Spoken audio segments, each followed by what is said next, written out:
Hi good morning friends, कैसे हैं आप सभी लोग। उम्मीद और आशा करते हैं सभी अच्छे होंगे। मैं आकाश शर्मा आप सभी का स्वागत करता हूं। देखिए, कल हम लोगों ने पढ़ा था हमारा पार्ट फर्स्ट टेंस का, जिसमें मैंने आपको बताया था प्रेजेंट इंडेफिनिट टेंस के बारे में और उसके कुछ एग्जांपल्स भी दिए थे। ठीक है, आज हम लोग बात करते हैं पास्ट इंडेफिनिट टेंस के बारे में। तो आप बहुत अच्छे से इसको समझना। जिन लोगों ने कल की वीडियो नहीं देखी है, फर्स्ट वीडियो नहीं देखी है पार्ट फर्स्ट की, वो उसको भी अच्छे से देखें, जिसके बाद क्या है कि आप लोगों का सेकंड पार्ट बहुत अच्छे से समझ में आएगा। ठीक है ना। चलिए देखिए, हम लोग बात करते हैं आज पास्ट इंडेफिनिट टेंस। ठीक है, अब देखिए जरा, पास्ट इंडेफिनिट टेंस जो होता है वो हमारा क्या है। हमने कल पढ़ा था प्रेजेंट इंडेफिनिट। तो कल आप लोगों को पता है कि मैंने प्रेजेंट इंडेफिनिट का जब आप लोगों को अफर्मेटिव बताया था, तो अफर्मेटिव में मैंने आपको बताया था कि सबसे पहले क्या आता है, सब्जेक्ट आता है, फिर मेन वर्ब की क्या आती है, हमारी फर्स्ट फॉर्म, और उसमें एस या एस लगाते हैं जब सिंगुलर सब्जेक्ट होता है। लेकिन जब हम पास्ट इंडेफिनिट पे जाएंगे तो चाहे सब्जेक्ट सिंगुलर हो चाहे प्लूरल, आपको किसका यूज़ करना है, सेकंड फॉर्म का। इसके बाद हमारा क्या आएगा, ऑब्जेक्ट। ठीक, तो फर्स्ट वाली वीडियो को बहुत अच्छे से देखना, उसमें मैंने आपको पूरा सब्जेक्ट क्या होता है, ऑब्जेक्ट क्या होता है, सारी चीज़ें बताई थी। ठीक है ना। देखिए अब सब्जेक्ट, सेकेंड फॉर्म, ऑब्जेक्ट।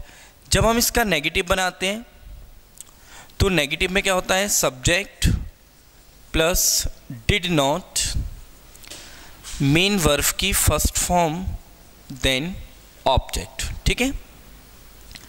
जब हम इसका इंटरोगेटिव बनाते हैं, देखिए प्रेजेंट में यहाँ क्या आ रहा था, डू या डज, और पास्ट में यहाँ क्या आ रहा है, डिड। तो ध्यान रखना इसको।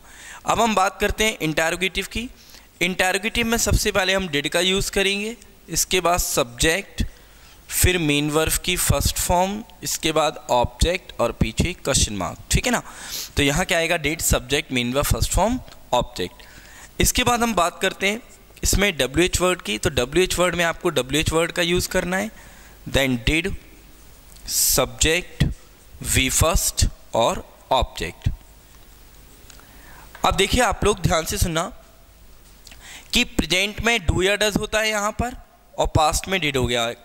इंटरोगेटिव में डू डज आ रहा था प्रेजेंट इंडेफिनिट में, यहाँ डिड आ रहा है। यहाँ डू डज आ रहा था WH के बाद, तो यहाँ क्या आ रहा है, डिड आ रहा है। ठीक है ना। तो ध्यान रखिएगा इसका। अब हम बात करते हैं हु वाला। देखिए मैंने आप लोगों को बताया था कि हु वाले में कभी भी डू या डज का यूज़ नहीं करते।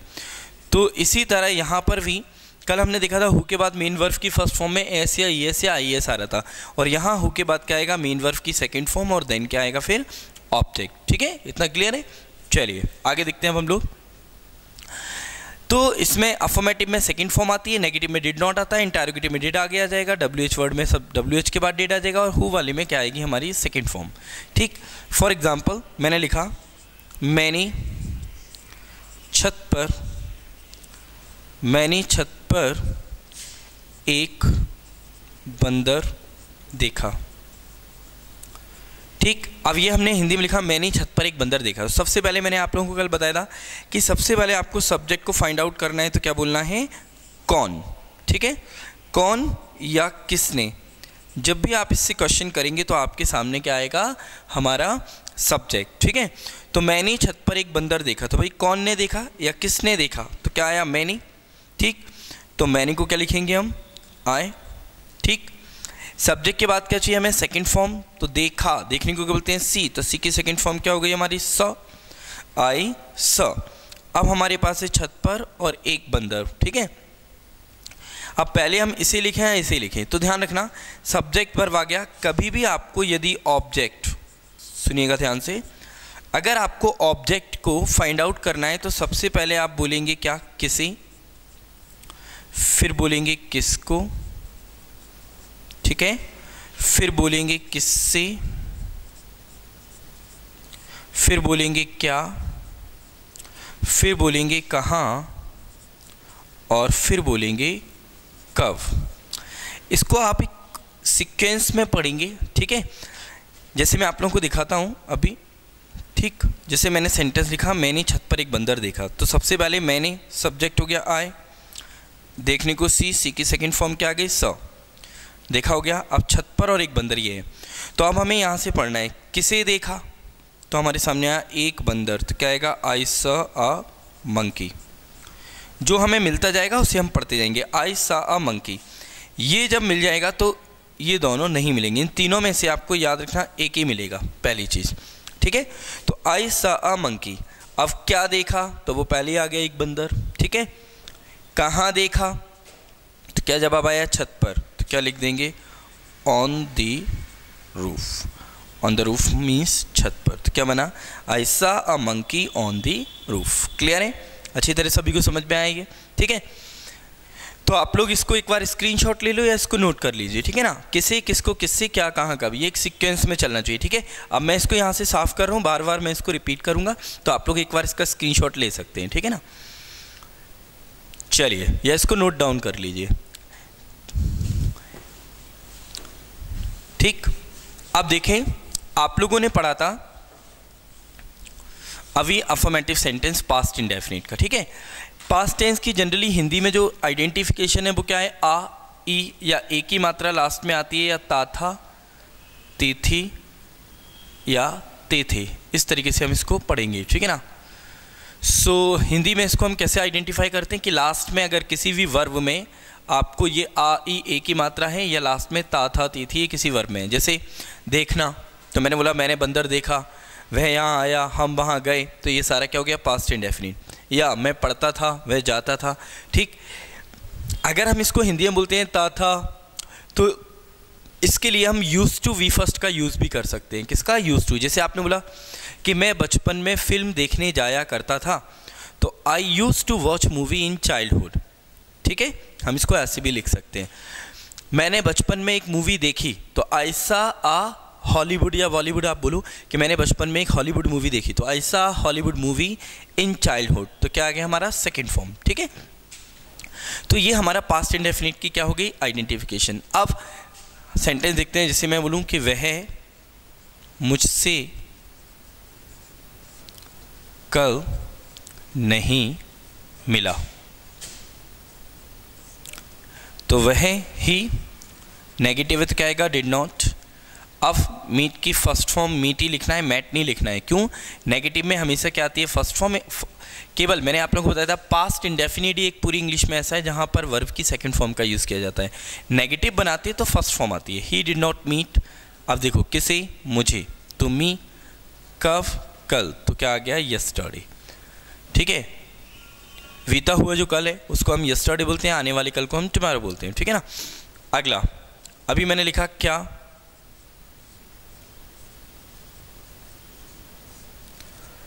क्या तुमने आज गृह कार्य नहीं किया, ठीक। अब ये हमारा इंटरोगेटिव है, क्या तुमने आज गृह कार्य नहीं किया, तो क्या बोलेंगे, डिड। तुमने को क्या बोलेंगे, यू। अब देखिए यहाँ पर नहीं है, कभी भी आपको इंटरोगेटिव और नेगेटिव कभी भी आ जाता है, ठीक है। अगर यहाँ नहीं होता तो हम डायरेक्टली इसको बनाते। अगर आपको इंटरोगेटिव आ जाए कभी भी, तो आपको सब्जेक्ट के बाद नॉट का यूज़ करना है, या शॉर्ट में यहीं पर डिडंट यूज़ करना है, ठीक है। तो क्या बनेगा, डिड यू, फिर ये नहीं है तो नॉट। आपको ने वर्ब करना, करने को क्या बोलते हैं हम, डू, तो डिड यू नॉट डू। अब क्या है, गृह कार्य, तो होमवर्क, और आज के लिए क्या आएगा हमारा, टुडे, ठीक। अब देखिए क्या बना, did you not do homework today. और इसको हम ऐसे भी बना सकते हैं, didn't you do homework today. तो आप दोनों तरीके से इसका यूज़ कर सकते हैं, ठीक है। सभी को समझ में आ गया। यहाँ डिडंट भी कर सकते हैं, यहाँ डिड सब्जेक्ट फिर नॉट। अगर आपको पूरा नॉट यूज़ करना है तो सब्जेक्ट के बाद यूज़ करेंगे, ठीक है ना, क्योंकि यहाँ हम इसको एडवर्ब की तरह यूज़ कर रहे हैं। क्लियर है, आगे अभी आप लोगों को समझ में। अगर यहाँ पर नहीं होता तो बनता did you do your homework today. अभी मैंने लिखा वह यहाँ सुबह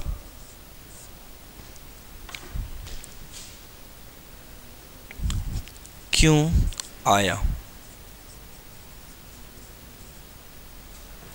वह यहाँ सुबह सुबह क्यों आया, इसको ऐसे लिख लेते हैं, वह यहाँ सुबह सुबह क्यों आया, ठीक है। तो क्या लिखेंगे सबसे पहले वाई, क्योंकि WH वर्ड है, क्यों, वाई डिड, वह के लिए क्या बोलेंगे ही, वाई डिड ही, आने को क्या बोलेंगे हम कम, यहाँ के लिए क्या बोलेंगे here, why did he come here, ठीक है, सुबह सुबह, तो क्या आ जाएगा in the morning. Okay guys, तो आपने कैसे यूज़ किया इसको, why did he come here in the morning, ठीक है, कोई दिक्कत, so why did he come here in the morning, वह यहाँ सुबह सुबह क्यों आया, ठीक है, कोई दिक्कत यहाँ तक। तो इस तरीके से आपको बनाना है। अब मान लीजिए आपको आया किसने तुम्हें यह किताब पढ़ाई,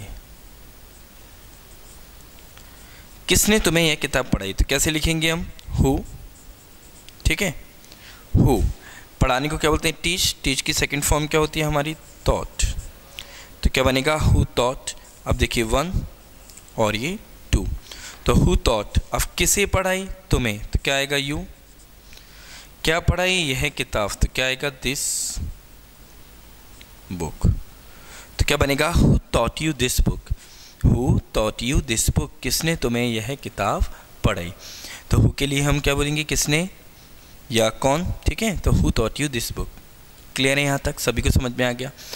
तो अब आप लोगों को देखना है कि पास्ट में हमने क्या यूज़ किया, डिड, ठीक है, नेगेटिव इंटेरोगेटिव, और अगर अफर्मेटिव बनाते हैं तो क्या यूज़ करते हैं हम इसका फर्स्ट फॉर्म, ठीक है। अगर मान लीजिए आपको WH वर्ड नेगेटिव आता है, ठीक, तो आपको उसमें भी क्या करना है, सब्जेक्ट के बाद नॉट यूज़ करना है, या फिर यहाँ पर डिडंट। फॉर एग्जाम्पल मैंने बोला तुम सुबह सुबह क्यों नहीं आए, तो क्या बनेगा Y didn't you come in the morning, या हम ऐसे भी बोल सकते हैं इसको कि why did you not come in the morning, मतलब सब्जेक्ट के बाद आपको नॉट का यूज़ करना है यदि WH में नेगेटिव आ जाता है, ठीक है। तो ये तो बात हो गई हमारी हिंदी की, ठीक है। अब देखिए कल हम लोगों ने रूल्स पढ़ा था, तो मैंने आप लोगों को प्रेजेंट इंडेफिनिट टेंस का रूल पढ़ाया था, ठीक है ना। आज हम 2 टेंस कवर करेंगे, पास्ट इंडेफिनिट और फ्यूचर इंडेफिनिट। अब देखिए मैंने कल आप लोगों को लिखाया था कि यदि सेंटेंस में आपको क्या आता है, ऑलवेज, हार्डली, रेयरली, समटाइम्स, ठीक है, स्केर्सली, डेली, एवरीडे, ठीक है, ETC, ये सारे वर्ड मैंने आपको कल पढ़ाए थे। आप फर्स्ट वाली वीडियो के एक बार देखना, और भी ये वर्ड हैं हमारे एडवर्ब के, तो उनको अच्छे से समझ लेना। तो ये वर्ड सुनिएगा ध्यान से, ये वर्ड आपको कभी भी मिलते हैं तो आपको कौन सा टेंस यूज़ करना है, प्रेजेंट इंडेफिनिट, ठीक है ना, क्योंकि ये किसको बताते हैं, हैबिट को बताते हैं, और हैबिट हमारी 2 ही होती है, एक प्रेजेंट की और एक पास्ट की। तो ये वर्ड आपको कभी भी मिल गए तो आपको कौन सा टेंस यूज़ करना है, प्रेजेंट इंडेफिनिट।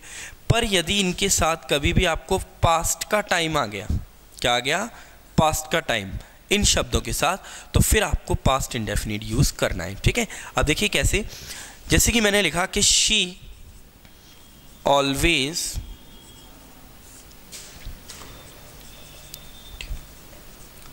अब मैंने लिखा है कि शी ऑलवेज द नीडी, ठीक, ऑप्शन दिया मैंने आपके सामने, ए हेल्प, बी हेल्प्स, सी हेल्प्ड, और डी इज हेल्पिंग। अब मान लीजिए आपको देखिए एग्जाम में इस तरीके के क्वेश्चंस आते हैं, ठीक है ना। तो शी ऑलवेज द नीडी, वह हमेशा गरीबों, सॉरी नीडी मतलब क्या होता है, ज़रूरतमंद, तो वह हमेशा ज़रूरतमंदों की मदद करती है या करती थी। तो जब भी आपको यहाँ पर कोई पास्ट का टाइम नहीं दिया तो आप प्रेजेंट इंडेफिनिट को फॉलो करेंगे। तो शी सिंगुलर है तो क्या आएगा, हेल्प्स। क्लियर है, she always helps the needy. पर यहीं पर होता कि she always the needy in childhood. अब चाइल्डहुड का मतलब क्या हो गया, बचपन में। तो वह बचपन में ज़रूरतमंदों की मदद करती है या करती थी, बचपन में, तो कब की बात चल रही है, पास्ट की। तो जब भी आपको इनके साथ अगर कोई पास्ट का टाइम दिया है, जैसे लिखा है इन चाइल्डहुड, तो फिर हम किसका यूज़ करेंगे, पास्ट टेंस का। क्लियर है, वंस अगेन मैंने लिखा माय मदर, ठीक है, my mother dash to temple daily. अब आप लोगों ने देखा कि भाई डेली क्या होता है, प्रेजेंट इंडेफिनिट होता है। अब आपको ऑप्शन आया गो, गोस, वेंट और इज गोइंग, ठीक है। तो my mother to to temple daily, तो डेली कहाँ आता है, प्रेजेंट इंडेफिनिट में आता है, तो क्या आएगा, my mother goes to temple daily. ठीक है, अब यहीं लिखा है my mother to temple daily, ठीक है, डेली बिफोर 2 years। अब ये कब की बात चल रही है, 2 साल पहले की, ठीक है, बिफोर 2 years। तो जब भी ये पास्ट का टाइम आ गया तो फिर आप क्या यूज़ करेंगे, पास्ट टेंस। तो अब क्या आ जाएगा यहाँ पर, went. My mother went to temple daily before 2 years। सभी को अच्छी तरह समझ में आया, ठीक है। आगे देखते हैं और एग्जाम्पल्स। क्लियर हुआ? तो मैं आप लोगों को बता रहा हूँ, ये एग्जाम्पल आप नोट कर लेना, ठीक है ना, जिससे आपको हेल्प मिलेगी। अब देखिए, अभी मैंने आप लोगों को बताया कि अगर आपको ये दिया है और इसके साथ कोई पास्ट का टाइम दिया है तो हम पास्ट इंडेफिनिट फॉलो करते हैं। पास्ट का टाइम क्या होता है, लिख लेते हैं हम लोग। जैसे लास्ट के साथ आपको कोई भी टाइम आ गया, ठीक है, फॉर एग्जांपल जैसे मैंने बोला last night, last month, last year, last month, last year, ठीक है ना, इस तरीके से आपको कोई भी आ गया, ठीक है। या फिर आपको आ गया इन चाइल्डहुड। अब इन चाइल्डहुड मतलब क्या होता है, बचपन में, ठीक है। इसके बाद यदि आपको आया यस्टरडे, तो यस्टरडे भी हमारा किसको फॉलो करता है, पास्ट को फॉलो करता है, ठीक है ना। यदि आपको आ गया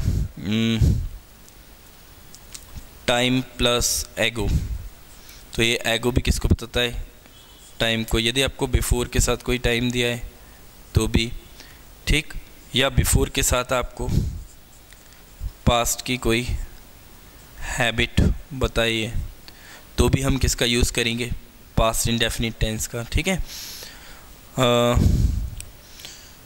तो इस तरीके से आपको अगर ये कभी भी दिया है तो आप कौन सा टेंस फॉलो करेंगे, पास्ट इंडेफिनिट, ठीक है। इतना सभी लोगों को समझ में आया? तो अगर ये कभी भी आपको आता है तो आपको कौन सा टेंस यूज़ करना है, पास्ट इंडेफिनिट टेंस, ठीक है। लास्ट के साथ कुछ भी आपको आ गया, ठीक, तो आप इसका एक बार स्क्रीनशॉट ले लें, वीडियो को पॉज करके देख सकते हैं आप लोग, या इसको नोट कर लें, ठीक है। अब हम लोग देखते हैं एग्जांपल्स, ठीक है। चलिए,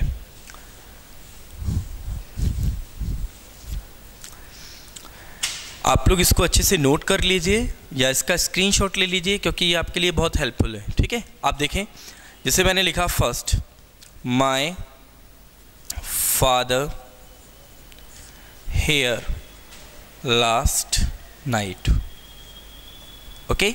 अब यहाँ आपको ऑप्शन दिया कम, केम, वॉज कमिंग या विल बी कमिंग, ठीक है। तो अब आप लोगों ने देखा कि क्या दिया है यहाँ पर, लास्ट नाइट। तो लास्ट क्या होता है, हमारा पास्ट होता है, तो क्या आएगा, my father came here last night, ठीक है। फिर से देखते हैं, वंस अगेन मैंने लिखा ही मनी 2 days ago, ठीक। अब यहाँ पे लिखा है गिव या गिव्स या गिव या इज गिविंग। तो आप लोगों ने देखा क्या दिया हुआ है, अगो। अगो कहाँ आता है, पास्ट में, तो क्या आएगा, he gave me money 2 days ago, ठीक है। चलिए देखते हैं नेक्स्ट। मैंने लिखा she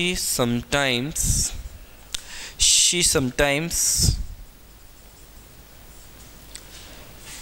English in the class, ठीक है।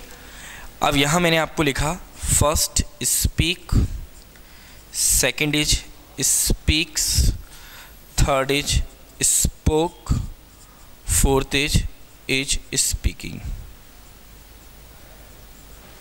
चलिए अब आप लोग मेरे को बताएं इसमें क्या आएगा। She sometimes English in the class, Rahul आप बताएं। She sometimes English in the class, speak, speaks, spoke, is speaking, क्या आएगा, स्पोक, गलत। यहाँ देखो आप समटाइम्स दिया हुआ है। अब जब समटाइम्स दिया है तो ये कौन सा टेंस हुआ हमारा भाई, प्रेजेंट इंडेफिनिट, क्योंकि प्रेजेंट को बताता है। यहाँ पर इसके साथ कोई पास्ट का टाइम दिया है, नहीं दिया, तो आपने क्या किया, आपने सोचा पास्ट का पढ़ा रहे तो पास्ट क्या आएगा। इसको अच्छे से समझो कि यहाँ पर आएगा see sometime English in the class, तो भाई समटाइम्स प्रेजेंट इंडेफिनिट में आता है, तो क्या आएगा, see sometimes speaks English in the class, वह कभी कभी कक्षा में अंग्रेजी बोलती है। हाँ, अब स्पोक कब आता, मैंने बोला she sometimes English in the class before 3 years।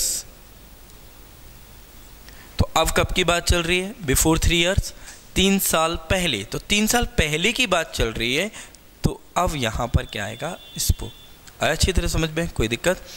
अच्छे से समझो उसको, ठीक है ना। मैंने आप लोगों को बताया कि इनके साथ अगर पास्ट का कोई टाइम आए तब आपको पास्ट इंडेफिनिट यूज़ करना है। क्लियर है? चलिए और देख लेते हैं हम लोग। देखिए जितना आप प्रैक्टिस करेंगे उतना ज़्यादा आपके लिए बेनिफिट रहेगा। तो मोस्ट इम्पोर्टेंट क्वेश्चंस रूल्स हैं ये। मैं आपको ये होने के बाद आप लोग प्रैक्टिस सेट पेपर लगाएं, ठीक है। मेरे से क्वेश्चंस पूछे, डाउट पूछे, इसके बाद भी अगर कोई दिक्कत आए तो मेरे को बताओ, ठीक। पर ये आप लोगों को यार अच्छे से रूल्स रिवाइज करना है, टाइमिंग वर्ड याद रखना है। टाइम याद नहीं रखोगे किस टेंस का क्या है, अब पेपर में वो नहीं आते, मैं जाता हूँ, मैं खाता हूँ, मैं आता हूँ। एग्ज़ाम में आपको जो आता है वो इंग्लिश में आपको आएगा, ठीक है। अभी फ्यूचर पढ़ाने के बाद मैं आपको क्वेश्चंस लिखूँगा यहाँ पे 5-6 टेंसों के ऊपर, कैसे कैसे एग्जाम में पूछा जाता है। बिल्कुल स्टार्टिंग से चल रहे हैं हम लोग, तो एक एक चीज़ को बहुत अच्छे से क्लियर करेंगे, ठीक है ना। तो इसको ध्यान से समझिएगा। चलिए अब जैसे कि मैंने यहाँ लिखा आई टू जयपुर, ठीक है, टू सी द फोर्ट, ठीक। I to Jaipur to see the fort last Monday. अब कब की बात चल रही है? लास्ट मंडे की। तो अब यहाँ पर आपको आया गो, वेंट, कॉन और गोस। तो अब मेरे को पता है क्या आएगा? वेंट, ठीक, क्योंकि क्या दिया हुआ है? Last Monday. मैंने लिखो यहाँ पर लिखा माय फ्रेंड, ठीक है,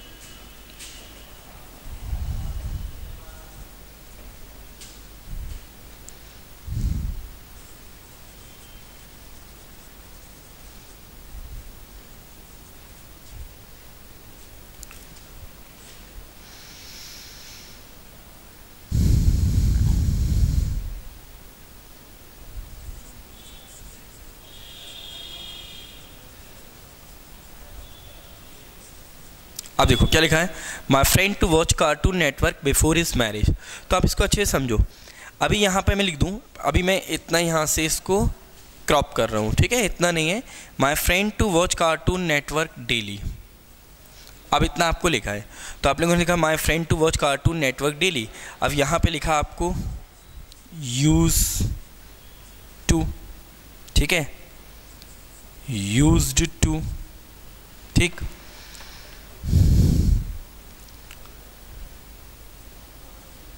इज यूज टू, ठीक है, इसको हम थोड़ा सा यहाँ से भी हटा देते हैं, ऐसे लिखता हूँ मैं, ठीक है ना। Uses to, use to, is use to watching, ठीक है। और नेक्स्ट यहाँ पे लिखा मैंने आपको वॉच्ड, ठीक, यूज टू वॉच, यहाँ पे यूजेस टू वॉच। देखो ये मैंने क्या लिखा है, इसको आप बहुत अच्छे से समझो जरा। अब लिखा है my friend cartoon Network daily, okay. तो मेरा दोस्त रोज़ कार्टून नेटवर्क को क्या करता है भैया? डेली देखता है। तो देखिए प्रेजेंट आपको देखना है। अब आप कहोगे सर प्रेजेंट तो ये है, लेकिन कभी भी यूजेस टू का यूज़ नहीं होता, ध्यान रखना, हैबिट को बताने के लिए, ये है ही नहीं। या तो हम इसमें लगाते वॉच, क्या वॉच, लेकिन वो हमें ऑप्शन में दिया नहीं है, तो ये भी गया। अब याद रखना कि प्रेजेंट की हैबिट को बताने के लिए is am are use to का यूज़ किया जाता है, is am are use to ing. तो क्या बनेगा? My friend is use to watching Cartoon Network daily. Modal verb में भी मैं आपको बताऊंगा। तो ये इज यूज टू आईएनजी किसको बताता है? प्रेजेंट की हैबिट को। तो my friend is use to watching Cartoon Network daily. या तो बी फर्स्ट ऐसे आई एस वो बताएगा आपको प्रेजेंट की हैबिट को, या is am are use to ing present की हैबिट को बताता है। मान लीजिए कि अगर आपको अब यहाँ पर ये दिया हुआ है, अब यहाँ लिखा है my friend cartoon Network daily. अब मैं इस सेंटेंस को ही कंप्लीट करता हूँ, ठीक है, यहाँ से फुल स्टॉप हटाकर यहाँ लगाता हूँ। My friend cartoon Network daily before his marriage. अब क्या मतलब हुआ कि मेरा दोस्त कार्टून नेटवर्क को रोज़ देखता है या देखता था उसकी शादी के पहले। तो उसकी शादी के पहले की बात चल रही है, मतलब पास्ट की बात चल रही है। तो अब क्या आएगा? My friend use to watch Cartoon Network daily. समझ में आ गया? दूसरी चीज़, अब आप कहोगे कि सर यहाँ पर यूज टू भी दिया और वॉच भी दिया है, ठीक है ना। तो इन दोनों में कौन सा सही है? यूज टू वॉच या ये?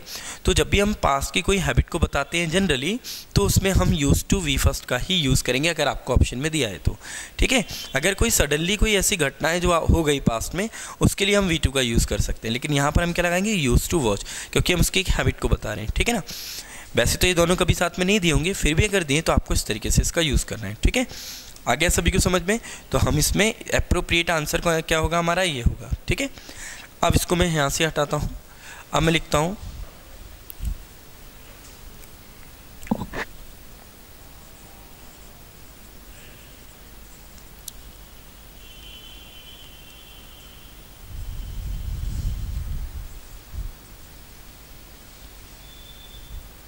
अब देखिए अच्छे समझ ना। अब मैंने लिखा कि my friend to America before this job, ठीक। अब यहाँ पे मैंने लिखा गो, वेंट, गोस और इज गोइंग, ठीक है। तो आपने लिखा my friend to America before this job, मेरा दोस्त अमेरिका इस जॉब के पहले, तो इस नौकरी के पहले, मतलब अभी की जो वर्तमान की जॉब है उससे पहले की बात चल रही है, तो क्या आएगा, पास्ट आएगा। तो क्या आएगा, my friend went to America before this job, मेरा दोस्त इस जॉब के पहले अमेरिका गया। समझ में आ गया? तो यहाँ पर हम किसका यूज़ करेंगे, वेंट का। क्लियर है? आ गया सभी को? बिफोर के बाद टाइम दिया तो आपको या तो सेकेंड फॉर्म यूज़ करना है या यूज टू वी फर्स्ट का यूज़ करना है, ठीक है। तो मुझे लगता है सभी को अच्छी तरह समझ में आ गया, और हम आगे एग्जाम्पल देखेंगे फिर तीनों के मिला के, ठीक है। चलिए अब देखिए, इसके बाद हम बात करते हैं फ्यूचर इंडेफिनिट टेंस की, ठीक है। देखिए फ्यूचर इंडेफिनिट टेंस जो होता है, हिंदी में क्या होता है, किसी भी वर्ब के लास्ट में आपको इस तरीके से आया, आऊँगा, जाऊँगा, बैठूँगा, खेलूँगा, पढ़ूँगा, पढ़ाऊँगा, ठीक है, हंसेंगे, देखेंगे, तो ये सारा क्या हो गया, किसी भी वर्ब में लास्ट में गागी के आता है, तो ये हमारा कौन सा टेंस होता है, फ्यूचर इंडेफिनिट टेंस, ठीक है। चलिए अब देखिए इसको मैं आपको केवल अफर्मेटिव लिख रहा हूँ, subject, will, shall, main verb की फर्स्ट फॉर्म, ऑब्जेक्ट। किसी भी टेंस की जो मेन इंपोर्टेंट है वो हेल्पिंग वर्ब और मेन वर्ब है, तो इसको याद रखें। अब फ्यूचर में क्या आता है, विल और शैल आता है, ठीक है। नेगेटिव जब बनाएंगे तो क्या हो जाएगा हमारा, will, shall, not, V first, object, ठीक है। इंटरोगेटिव बनाएंगे तो क्या आ जाएगा हमारा, will, shall, subject, V first, object, ठीक है। WH वर्ड बनाएंगे तो क्या आएगा, WH, will, shall, subject, V first, object, ठीक है। तो ये अफर्मेटिव हो गया, ये हमारा नेगेटिव हो गया, ये हमारा इंटरोगेटिव हो गया, ये हमारा WH वर्ड्स हो गया, ठीक है। चलिए अगर इसी को हम हु वाले में बनाएंगे तो who, will, V first, object, ठीक है। अब देखिए मैंने लिखा यहाँ पर जैसे कि, हाँ आप लोगों को याद रखना कि इसमें फर्स्ट पर्सन जो होता है आई और वी, इसके साथ आपको सेल का यूज़ करना है, बाकी यू, वी, सॉरी वी नहीं, you, they, he, she, it, या कोई भी एनी, नेम, या मोर देन वन नेम। मतलब आपको सीधा सीधा फर्स्ट पर्सन के साथ शैल का यूज़ करना है, बाकी सेकंड और थर्ड पर्सन के साथ आपको विल का यूज़ करना है, ध्यान रखना। इसमें सिंगुलर प्लूरल कुछ नहीं है।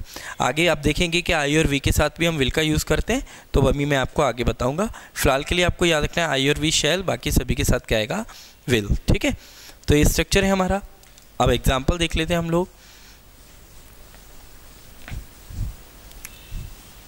ठीक। अब देखें जैसे मैंने लिखा first example, I shall go there, मैं वहाँ जाऊँगा, ठीक है। नेगेटिव बनाते हैं, he will not solve this problem, ठीक। तो यहाँ पर क्या आ गया, नॉट आ गया, और ही के साथ क्या आया, विल। इंटरोगेटिव देखते हैं, will you try to do this work, क्या तुम इस काम को करने की कोशिश करोगे। WH वर्ड देखते हैं, why will she not help us. ठीक, तो यहाँ आपने देखा सब्जेक्ट के बाद क्या रहा है, नॉट। इसको WH नेगेटिव बनाए तो why will she not help us. इसको हम ऐसे भी लिख सकते हैं, वाई विल के प्लेस पर हम वॉन्ट का यूज़ भी कर सकते हैं, why won't she help us. Okay, WONT will not का शॉर्ट फॉर्म होता है, ठीक है ना। हु वाला बनाएंगे, who will speak English here, who will speak English here, ठीक है ना। तो इस तरीके से हमारा हो गया। कोई दिक्कत यहाँ तक? अब आप लोगों को समझ में आ गया, ठीक है। तो ये हमारा क्या हो गया, फ्यूचर इंडेफिनिट टेंस हो गया है, ठीक है। अब इसमें आप लोगों को याद रखना है जो इसका टाइमिंग वर्ड है कि कभी भी आपको सेंटेंस में टुमारो, ओके, या नेक्स्ट के साथ आपको कोई भी टाइम दिया हो, यदि आपको सेंटेंस में टुमारो आता है या नेक्स्ट के साथ कभी भी कोई टाइम आता है तो हम कौन सा टेंस फॉलो करते हैं, फ्यूचर इंडेफिनिट टेंस फॉलो करते हैं। फॉर एग्जाम्पल मैंने लिखा I dash to Mumbai by bus tomorrow, okay. अब यहाँ पे आपने देखा कि I to Mumbai by bus tomorrow. अब यहाँ पे लिखा है गो, गोस, विल गो, शैल गो, ठीक है। तो यहाँ आपने देखा आई क्या लेता है, शैल, और यहाँ टुमारो दिया है तो क्या आएगा, आई shall go to Mumbai by bus tomorrow. मैं बस के द्वारा कल मुंबई जाऊँगा, ठीक है। वंस अगेन फिर से देखते हैं हम, ठीक है। देखिए अब जैसे कि मैंने आप लोगों को लिखा यहाँ पर कि शी डैश, ठीक है, she dash here to meet us next Monday, ठीक है। तो अब आप लोग याद रखना, यहाँ लिखा है she here to meet us next Monday. अब यहाँ लिखा है कि कम, कम्स, विल कम और shall come. So what you have to do here, you have to see the adverb. She here to meet us next Monday. तो next जो होता है वो किसको रिप्रेजेंट करता है, फ्यूचर टेंस को। तो आपने देखा कि यहाँ पर she है और वो she के साथ क्या आता है, will। तो क्या आएगा, she will come here to meet us next Monday। अच्छी तरह आप लोगों को समझ में आया, ठीक है। तो इस तरीके से अगर आपको कभी भी टुमारो या नेक्स्ट के साथ कोई टाइम दिया होता है तो हम कौन सा टेंस फॉलो करते हैं, फ्यूचर इंडेफिनिट टेंस, ठीक है।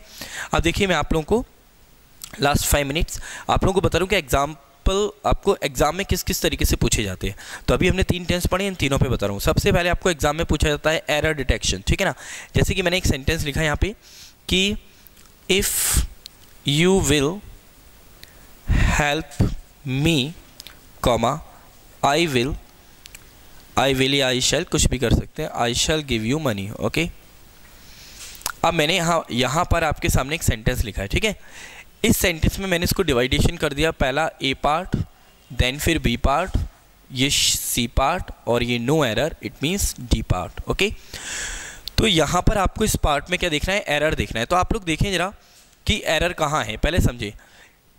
कभी भी आपको यदि 2 सेंटेंस किसी कंजंक्शन से जुड़े हों, ध्यान से सुनिएगा कि whenever 2 sentences are joined with the 2 conjunctions, we don't have to use future tense before which tense, which sentence is started from the conjunction। मतलब कि अगर कोई भी सेंटेंस कंजंक्शन से स्टार्ट है और आपस में जुड़ा हुआ है तो 2 टेंस कभी भी फ्यूचर में हम यूज़ नहीं करते। जैसे ये और ये दोनों क्या है, फ्यूचर है। तो सबसे पहले आपको एरर देखना है कि इस पार्ट में, इस पार्ट में।